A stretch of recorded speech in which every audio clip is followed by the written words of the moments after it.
What's happening, folks? Welcome back to the channel. It's starting 11 prediction time for tomorrow's trip to Fir Park to face Motherwell. First of all, just to reflect on the Atalanta game, the trip to Bergamo, got back on Thursday morning.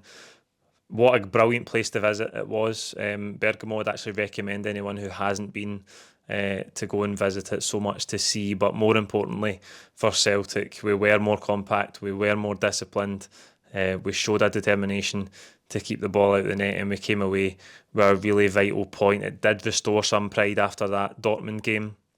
It was much needed for everybody, for the confidence of the players, for the supporters who spend a fortune going to see the team away in Europe. That for me was my 12th European away trip. I've been lucky enough to go and see Celtic in Europe away from home 12 times. I'm still waiting on a victory, but that's the second Champions League draw, the third draw I've seen overall away from home. It's only the second time in the Champions League era that Celtic have kept a clean sheet away from home, which I'm sure you heard after the game. So it's huge progress for us. As I say, the most important thing was to restore some pride after Dortmund. But to get to 4 points after 3 games, it's the best we could have hoped for. Looking at those opening 3 fixtures, Bratislava, Dortmund and Atalanta, to be on 4 points is a great tally for us so far, and we've got these home games to come up. Leipzig next, which is obviously a really difficult one for us, but we've got the other games against Club Brugge, young boys still to come. We have to go to Zagreb, and we obviously finish down at Villa Park at the end of January, but we're in a great position to try and finish in those top 24 places and get a playoff place.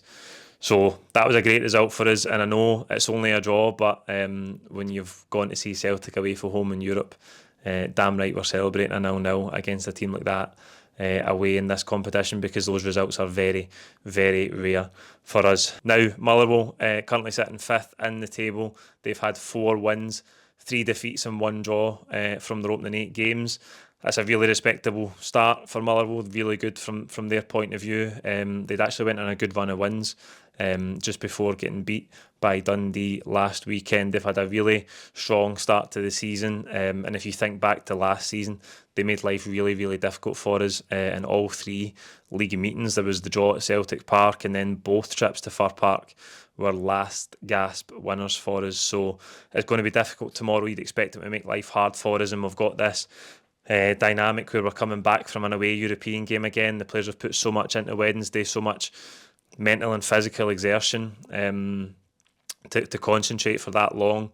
And as I say, the physical element of Wednesday will have taken some out of the players, but I don't expect Brendan Rodgers to make wholesale changes.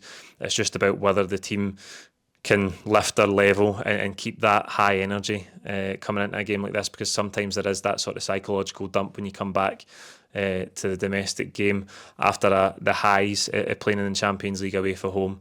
It is a different pressure, but it's a pressure that we're used to, and like I say, we need to be right at it, because Motherwell made life really difficult for us, particularly in these games at Fir Park last season. If we go back to the Dortmund game, got into Ross County, I absolutely nailed the starting lineup. I got 3 changes.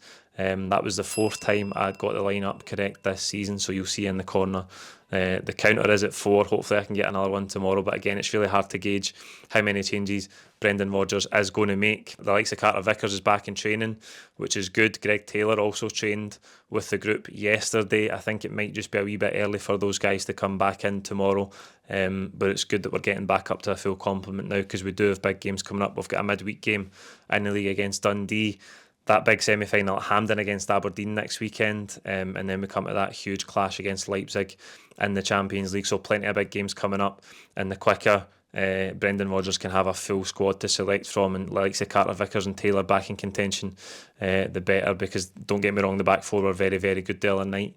And there was big performances in there for the likes of Trusty, even Vai probably had his best game so far in a Celtic jersey. Scales, who have come to rely on defensively, another brilliant performance. Alistair Johnston, despite getting booked, brilliant as well. Just 10 minutes in, he handled the rest of the game so well, but there's no doubt Taylor and Carter Vickers are big players for us, and having them back will be a huge boost. So let's get to that lineup then, and we'll start in goals, as we always do with Kasper Schmeichel. I just mentioned it there, Celtic's 2nd ever clean sheet away from home in the Champions League era. The last one was against Anderlecht, so that's a huge feather in the cap of Kasper Schmeichel. We talked a wee bit about his form, the mistake he made when he was away with Denmark against Spain, and then that sort of indecision on the ball against Aberdeen. But he stood up on Wednesday night. He had a couple of brilliant saves in the first half. Pasalic should probably score with that one that Zappacosta cuts back for in the centre of the goal, just right at Schmeichel, but it's a really strong leg to save it, and he does well to gather it in and not spill it out in front of him.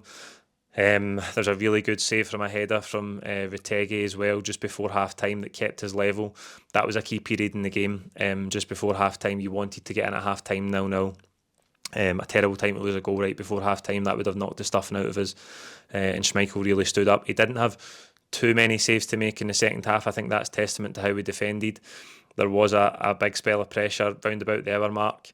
But I think from 70, 75 minutes onwards, there was little of note for Kasper to do, but a really, really good performance. And as I say, a huge fella in his cap to keep a clean sheet away from home in the Champions League for Celtic. Back four, Johnston. I'm going to go unchanged with Trusty, Scales and Vai. I just think it's a bit early. Greg Taylor's only just back in training. Carter Vickers has been out for the best part of 5 weeks now with this toe injury. And I just think they're going to manage that very carefully, because Carter Vickers has gone through a long spell of missing a lot of key games for Celtic, so there's no need to rush him back. I know that these guys have put so much into Wednesday night, but I think they should be recovered and they should be in a good place to continue. It was Austin Trusty's best game in a Celtic shirt by a million miles on Wednesday night. They defended his box so well alongside Liam Scales. They headed everything that came in. And I think the biggest credit you can give the team is that in that last 20-25 minutes, Atalanta ran out of ideas, and they were just putting balls into the box, and Trusty and Scales were swallowing them up, heading them away, clearing it. I think the duel that Trusty gets in the last couple of minutes down in the corner, where he shows the determination and the strength to win the ball back, sort of summed up his performance as a real battling performance from the whole back four. But delighted for Trusty, because he has come in for a bit of stick, and it's been really difficult for him to come in, play on the right hand side of the fence, replace somebody like Carter Vickers, who's such a steady performer for us. So it's a huge boost for him and his confidence to have a game like that. That's a game where he'll feel like he's arrived a bit as a Celtic player, and as I say, Scales alongside him brilliant as well. So I'm going no changes in the back four. I think the changes will come in midfield. I think McGregor will still play tomorrow. I think Bernardo will come in, and I think we might see a start for Luke McCowan as well. I think McCowan has really affected the games well when he's come on off the bench recently. Again, on Wednesday was one of those examples. I think Engel struggled in the game. I'm not having any discussion. There's some absolutely outrageous takes on social media that don't even merit discussion about Arnie Engels. He's obviously come in for a huge fee. Somebody asked Brendan Rodgers about Arnie Engels yesterday in the press conference off the back of social media criticism, which I think is way wide of the mark, given that this is what Brendan Rodgers basically said. He's 21 years old, he's just arrived. He's not the finished article. You can tell by watching him, there's lots of development for him to make to get better. I think he did struggle, particularly in the first half on Wednesday night. We needed him to get a foot on the ball and show more composure and keep possession for us, and he couldn't quite do that. So he has had one or two off games, but he's only played 6-7 games for Celtic, so it's far too early to be talking about dips in form. Can he get back to the form that he had in the first couple of games? He hasn't even really been here long enough to start discussing form. I think tomorrow he might come out. Let me know in the comments if you think 2 changes in midfield is too much. If you think Bernardo and McCowan coming in is a bit too much, will it be one or the other? I just think this is an ideal game for McCowan where you need that energy. I think he showed at Ross County when he came off the bench after Dortmund that he gave us a real impetus in midfield in that second half. So maybe getting that energy from the start can stand us in good stead going into this game. I thought Bernardo was brilliant on Wednesday night when he came on. Shows real steel in midfield, gets his foot in, wins it back, and he showed composure on the ball when we needed it. So credit to him. I think he deserves a start as well. And I think just freshening things up in midfield, as I say, will help us in terms of energy levels, given what we put into Wednesday night. I just want to say before I move on from midfield, I thought Hatate was good. on Wednesday, showed real composure at times, and I think whenever we did look like breaking through Atalanta's press in the first half, Hatate was always involved. I think he was good, obviously tired, and he always seems to come off around the 60-65 minute mark, but I thought it was a good performance from Hatate at that level, and he'll feel good about that because he obviously started on the bench against Dortmund. That should do his confidence the world of good, that performance on Wednesday. Front three, I'm going with Kuhn, Maeda and Kyogo to replace Adamida. I did mention the starting 11 for Wednesday. Maybe we could see Ida come in. That is what happened. He did give us that outlet to go more direct into his feet and try and play off him, try and get us up the pitch. And to be fair, it did work once or twice in the first half. He was involved early on with a move where he hooked it over his shoulder, and Nicholas Kuhn nearly got in on a counter attack from an Atalanta corner. I think at times in the game you are looking for his touch and his control to be a bit more tidy. Again, he's one we've spent a lot of money on, and people start to talk about his form and maybe he's underperforming a wee bit. I don't think it's anywhere near those levels, but I think you would like him to be a wee bit more tidy on the ball and just keep it. I think Kyogo coming on had a really good impact in the game. He obviously has the two chances.